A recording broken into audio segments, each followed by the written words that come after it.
Hi, for the last several days, we've been in Genesis chapter 22 and looking at the point that God made when he had Abraham offer Isaac as a burnt offering. And Abraham went to do exactly what God had said, even though he knew that God had made a promise that apparently he could not keep if Isaac had died. And yet he believed, even though it had never happened in the history of the world, that God would keep his promise and that he would kill his son.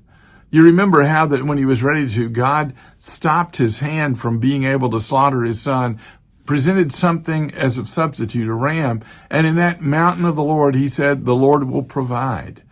Now, listen, beginning in verse 15. And the angel of the Lord called to Abraham a second time from heaven and said, By myself I have sworn, declares the Lord, because you've done this and have not withheld your hand, your son, your only son, I will surely bless you and I will surely multiply your offspring as the stars of heaven and as the sand that's on the seashore. And your offspring shall possess the gate of his enemies. And in your offspring shall all the nations of the earth be blessed, because you have obeyed my voice.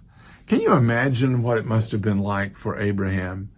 Can you imagine the heaviness in your heart if you were told by God to kill your son? And now your son has been, in a figurative way, brought back to life, because as far as you were concerned, you were going to kill him.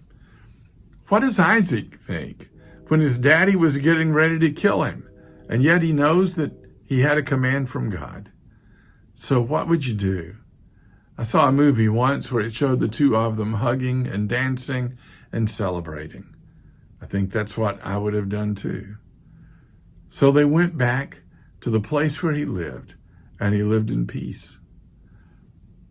There's celebration and blessing that comes every time we choose to obey.